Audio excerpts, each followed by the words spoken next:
I'm going to try a little experiment in class tonight that hopefully will expand my students' appreciation for what art is and what art can be. Well, oh, come on in. We'll see how this works out. Hopefully I won't get fired. Scared me. I literally thought you went crazy. I've distributed the pictures. I am now going to ask the class one last time. If you feel uncomfortable with this experiment, please do not turn the picture over. Back in the 1970s, when I was about the same age as my students are today, I saw an image in Time magazine that shocked me to my very core. It was a picture of a young Viet Cong soldier, and in each of his hands he held a severed human head. If you are ready, what you're going to do when I say now, turn it over, look at it, and then write what comes to mind. Last night, while leaping through the pages of a book on the artist Kara Walker, I came upon an image that shocked me almost as much as that image of the Viet Cong soldier. Now? Go ahead, yeah, now.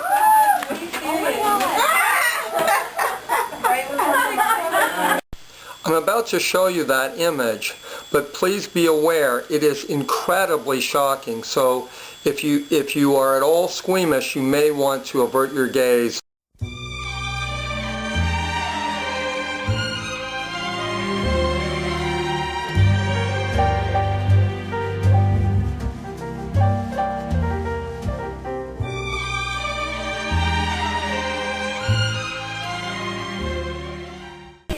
Okay, I've handed out this picture, and I see from the stunned silence of my class that I have perhaps gone too far. Are you guys okay? Are you alright? I think so. Any immediate response? It looks like racism. It looks like what? Racism. How so? It's a little black girl. Okay. I'm outraged. You're outraged? Why? In fact, I'm not outraged. What's It's intense. Oh my gosh. Yeah, I told you. Where did you get this? It's beautiful. It's beautiful? No, it's really not. Disgusting. It's beautiful and disgusting? No, it's not beautiful, it's disgusting. It's a black little... This is disgusting. Oh, that's screwed up. Negress. That's very screwed up. Oh, Time, this is funny. So what? This is nasty. Oh my god. Okay. I don't believe that's right in any means whatsoever. Class, what we are looking at is an artwork by a very well-known African-American woman named Kara Walker. It's all about an absence. Racist representations and jokes and all these kind of meta-narratives that we cobble together to place ourselves in the world are so compelling because there's so much you can't know. There's just like this dearth of information about what it's really like to be somebody else in another time, and at the same time there's this huge question mark that looms for many, I think, especially for me. What is it really like to be me right now here? Do I really have a sense of my role or my place in history, and can one ever? Now that you know it was done by a very prominent African-American woman, does that affect the way you look at this? Yeah. It's still the same thing though. Had you heard of this Kara Walker before? I've heard of her. I didn't know that picture. And what did you think when you first saw the picture? That it was gross. Is it artistic in any way, or? Well, it's art, but it's not. I mean, I wouldn't put it on my wall. Why do you think she did it? Because she's interested in gender and race issues. Oh, that's right. You have your degree was in feminism, right? Yeah. Uh-huh.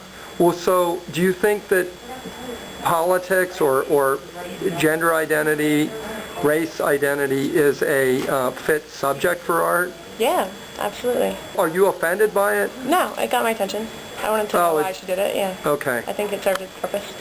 Well, like when I first saw it, I don't know, it looked like a bunch of pedophiles, like racist pedophiles to me. It looks like little girls. girl with like her hair. It looks like ponytails or little barrettes, and a woman isn't that small. Yeah, and it just looked like they're basically, I don't know, like raping her. And then like when I found out it was a black artist, and kind of like totally shifted from like pedophile to kind of like a portrait of like strength, really, because I don't know, she's probably been through a lot, and she might be either portraying that or just someone that has, and it might have come out of that, and that's why she's like, you know, I don't know, something like that. Well, do you think this also refers back to the tradition of the white slave owner raping the black women? Oh yeah, come on! I've like read like so many books when it talks about like how there's like a mixed kid, and they say things like, oh well, you know, I was made fun of or whatever, or I couldn't know my father because he was basically owned me, you know, like literally. I mean, a lot of times the kids were disowned. Look at They were this. mixed. Like my grandfather was disowned because he was mixed with white. Him and his mother were like kicked out. So What do you mean? know, What, explain. My grandfather, his mother was disowned because his dad was white. No, because his dad was black and his mother was white. So the family basically kicked him out. And I think like, you know, his mother took it out on him because he was really abusive, like mentally and stuff like that. Like he was mentally abusive. Like he was like really, you know, shut up. And so like his own little show and stuff like that. And This is your grandfather? it had a lot to do because his family disowned him because he was mixed with black. And and that was like dominantly, you know, in the area where they wanted to keep slavery going on. So. What do you think that means? Is this little girl looking...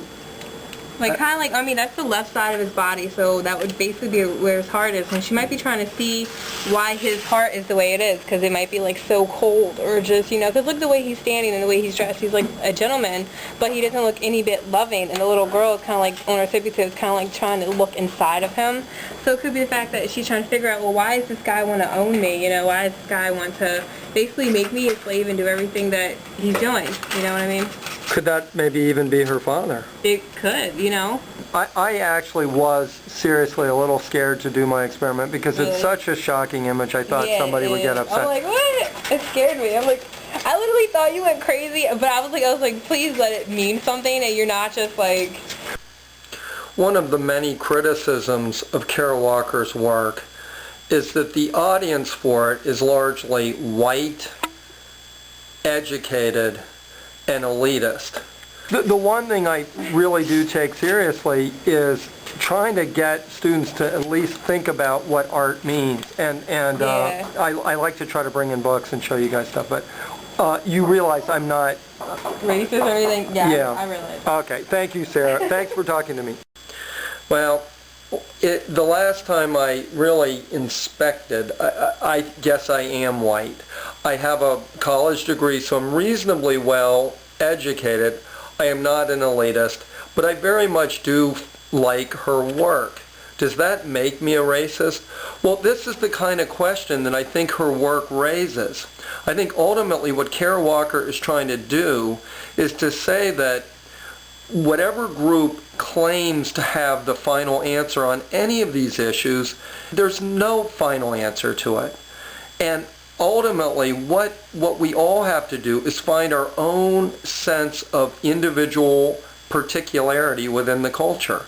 And that's what she's doing, and I find her work just extraordinarily thought-provoking. What is it really like to be me right now here? You know, do I really have a sense of, you know, my role or my place in history, and can one ever? Is it offensive? Clearly. Could it be construed as racist? I don't know the answer to that question. Is it beautifully made? Without a doubt. But ultimately, it does make us all think about these issues in a totally new way.